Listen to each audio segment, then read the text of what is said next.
तो हम लोग स्क्रीन पर एक क्वेश्चन देख पा रहे होगे। ये क्लास 10 के सीबीएसई का जो लेटेस्ट सैम्पल पेपर आया है इस साल का, उसमें ये क्वेश्चन दे रखा था। और ये क्वेश्चन लिटरली ऐसा है कि तुम एक चीज़ करना भूल जाओगे, जिसकी वजह से तुम्हारा एमसीक्यू बेस्ड क्वेश्चन था, पर हो सकता है कि ये तुम्हारा सॉल्यूशन वाले बेसिस में भी आ जाए, क्योंकि क्वेश्चन काफ़ी टिपिकल है। लाइक एक बहुत छोटी सी चीज़ है जो कि एमसीक्यू तो तुम्हारा गलत करवा ही देगी, तो उसको सीख कर जरूर। तो देखो यहाँ पर हमें क्वेश्चन में बेसिकली एक फिगर दी गई है, जिसमें बोला गया है कि हमें देख कर ही समझ पा रहे हैं ओलंपिक का जो है लोगो है। और यहाँ पर हमें बोला गया है कि यहाँ पर 5 तुम्हारे पास कॉन्ग्रुएंट सर्कल है, जिनको इस तरीके से आपस में 2 सर्कल्स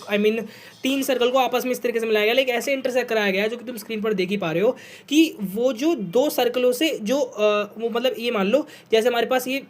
5 सर्कल है, अभी एक सर्कल जो है बाकी 2 सर्कल से इंटरसेक्ट कर रहा है और उनके 2-2 पॉइंट्स पे कर रहा है। तो जब हम उन दोनों पॉइंट्स को कनेक्ट करेंगे तो ऐसे हमारे पास 4 कॉर्ड्स बन रही हैं, और वो कॉर्ड्स हमारे पास 1 सेंटीमीटर इन लेंथ है। ये चीज़ हमें गिवन है, ठीक है। और हमसे पूछा है और ये और बोल रखा है कि रेडियस जो है इसका 1 सेंटीमीटर होगा सर्कल का, और हमें फाइंड करना है एरिया होगा जो कि डॉटेड रीजन का। अब तुम स्क्रीन पर गौर से देखोगे फिगर को, तो डॉटेड रीजन बेसिकली क्या है, ये जो है ना, ये जो कॉर्ड बन रही है कॉर्ड की जस्ट ऊपर का, और मतलब तुम स्क्रीन पर देख पा रहे हो ना डॉटेड पोर्शन कौन सा है। ऐसा ये चारों, ये जो पोर्शन है चारों सर्कल, मतलब 4 जहाँ पर कॉर्ड है ना, तो कॉर्ड ऊपर और नीचे का दोनों का जो है डॉटेड पोर्शन, उन चारों का हमें मिला के टोटल सम एरिया बताना है बेसिकली। देखो सबसे पहले तुम्हें क्या करना है, पांचों सर्कलों में, पांचों में तो नहीं, ऊपर के तीनों में ही मानना है, या फिर तुम्हें बस एक सर्कल में काम करना है, बाकी में तुम सिमिलरली कर लेंगे, क्योंकि हमें बोला गया है कि कॉन्ग्रुएंट सर्कल है तो वही होगा। पहले मैंने पहला सर्कल उठाया, उसमें मैंने एक सेंटर मान लिया, ओ मान लिया, और उसके बाद हमने रेडियस बना दिया, रेडियस हो जाएगा 1 सेंटीमीटर, और उसको कॉर्ड से कनेक्ट कर देंगे, और दूसरा रेडियस भी 1 सेंटीमीटर, कॉर्ड हमारे 1 सेंटीमीटर। यहाँ पर देखो ये जो ट्राइंगल बनना है ना, ओ ए बी,